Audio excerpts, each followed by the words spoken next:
You would think that when we planned our 2,500-mile road trip that this car would be our car of choice. It's a Nissan Pathfinder, it has a lot of cabin space, but instead we had a real crazy idea and we decided to take this car, our Tesla Model 3, which means that we will now have to stop and charge, and we had to fit not one, not two, but 5 people and our dog inside the Tesla Model 3. Question is will we regret this choice?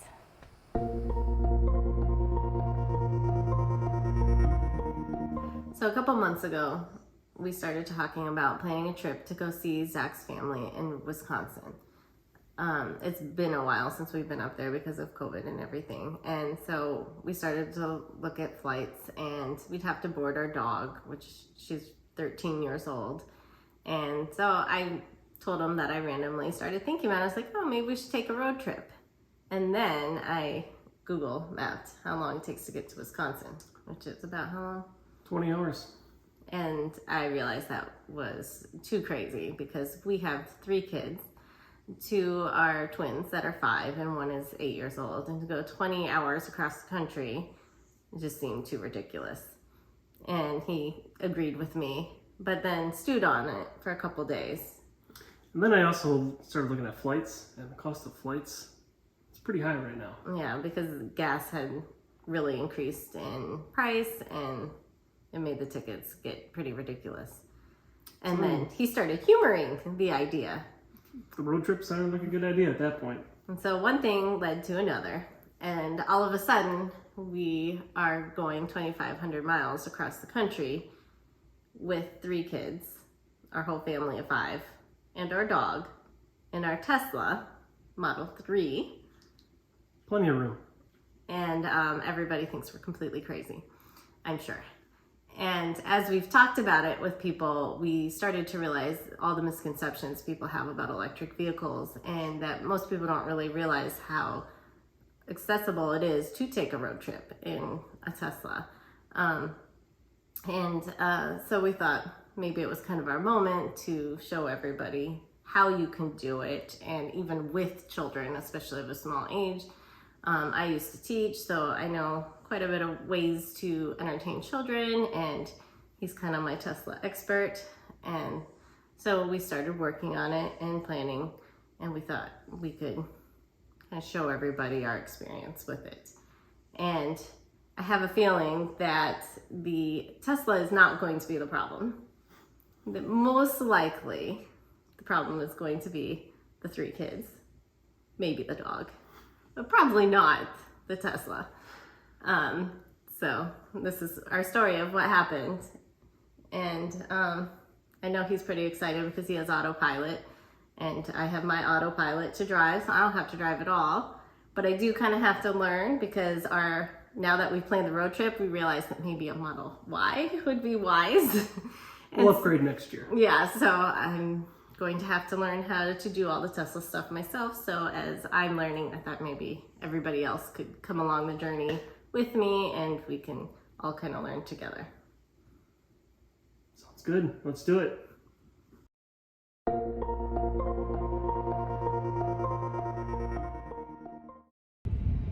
Okay, we are finally leaving for our trip, and it was a tight squeeze, but we managed to fit almost everything, lost a couple bags of chips, and that's about it.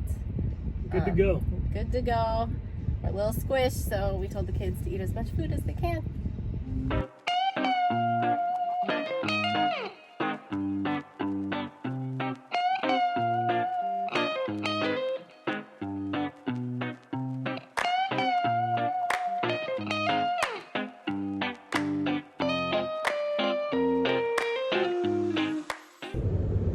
We're getting ready to pull into our first charging stop in Valdosta, Georgia. We actually still have 143 miles left, and the Tesla is recommending a stop in Tifton and not Valdosta, which is further, but it has a lower charging speed. So when Zach did a better route planner, we saw that there was a better charger at Valdosta. And the car is saying it's preconditioning the battery, and of course I am still learning, so Zach can tell you what that means. It means it's getting the battery at an optimal temperature to accept the fastest possible charge when we arrive. Do you want to tell them the difference between the chargers in Tifton and in Valdosta? Yeah, so the Tifton charger is only 120 kilowatts. It's one of the original superchargers that rolled out, which is a little bit slower. And if it gets a little bit busier, again, at that one, you'll have to share that. So the maximum you get is 60 kilowatts at that one. Whereas the one that we're stopping at is a newer one, a V3, 250 kilowatt charger. All right, so we will update you on how long it takes to charge the car.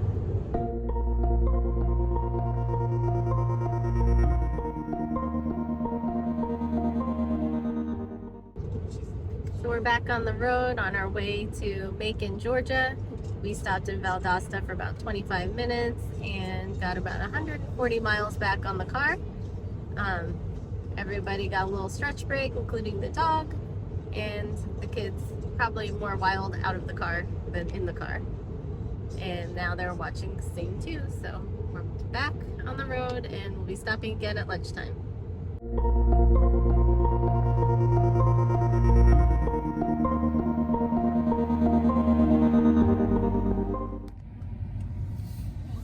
We're pulling into our third charging stop since we have started driving, and just for perspective, we got on the road at 8 o'clock this morning and it is 3:17. It's only the third time that we've had to stop, and we're technically still at 159 miles. We are just stopping to top off because we're going to go to our cabin and we're not sure if we're going to be stuck trickle charging at the cabin. So we're trying to top off and get as much of a charge as we can.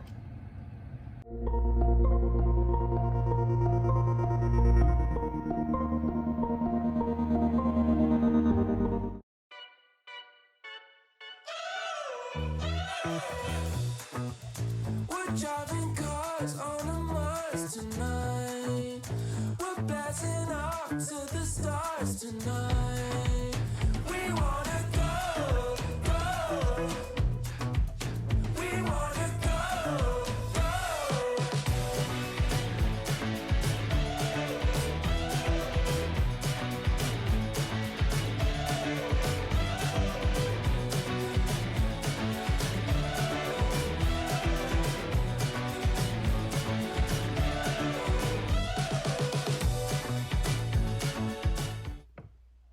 The first thing you want to do when you arrive at your destination is plug the car in. Ideally, you would choose an Airbnb or a hotel that has an EV charger, which we did on some of our stops. That worked out great because you are able to charge quickly and add a lot of miles back on the car. We were able to plug in overnight and set the car to top off to 100% right before leaving our hotels. In this case, we really wanted the good views, so this cabin did not have an EV charger. We used an outside outlet to charge the car. To do this, we needed a universal mobile connector. When plugged in an outside outlet, as we did here, it does charge much slower, but you can do this anywhere, which is very convenient. There are also adapters that can be used in different ways to get a faster charge, and we will cover this in later videos. Even at the slower speed, we were able to get 5 miles an hour, which doesn't sound like a lot, but when plugged in overnight, we were able to add at least 50 miles back onto the car, and that was enough to provide us with extra mileage to go into town and have fun throughout the day. Here are some of the fun excursions that we did in the Blue Ridge area.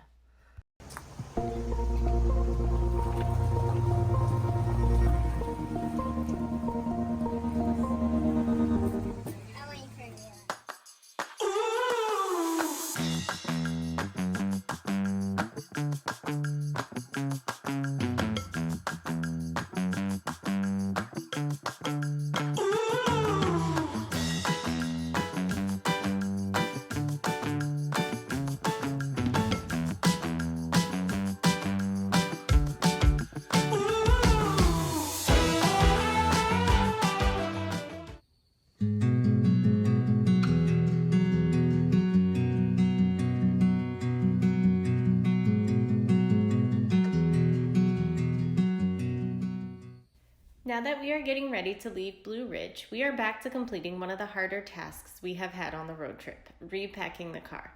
We definitely could have made this easier on ourselves by packing less. The washer and dryers at the Airbnbs gave us the option to pack less since we could do laundry. However, to keep it simple, I gave the kids, myself, and Zach one big duffel. The duffels are helpful because they can be smushed and are generally easier to load in the car.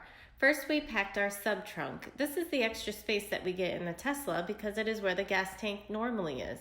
We had a full-size blow-up mattress stashed here the whole trip because our older daughter wanted to stay in the same room as her sisters in the second and third Airbnbs that we visit later. However, we could have left it at home as she never used it. We stored the drone in our shelf-stable milk boxes for the girls here too. After the sub-trunk was filled, we moved on to the actual trunk. As you can see, the trunk is much deeper than you would expect for a small car. We can fit a dog crate, 2 large duffels, and a small suitcase for our girls across the back. Then we put a third large duffel in front of the other 2 duffels and filled the gaps with plastic bags full of food items and shoes, etc. Next, we have what is called the frunk on an electric vehicle. A frunk is basically just a front trunk. This is where the engine is on a normal car. It provided us with more extra space. Here we had the cooler, more food, and the Tesla adapters and extension cords for charging. Finally, we used organizers for the chair backs. These were great. We filled them with snacks and toys for the girls. They also stored their water bottles in here. They were able to grab what they needed and not bug mom and dad. You can also tuck a tablet into the clear upper pocket and play movies for them too. They are great tools for storing more and definitely a big must for kids. It also prevents them from scuffing up the seats with their shoes, which Zach loves. Now that we're all packed up, click the subscribe button to continue watching the next leg of our journey in part 2.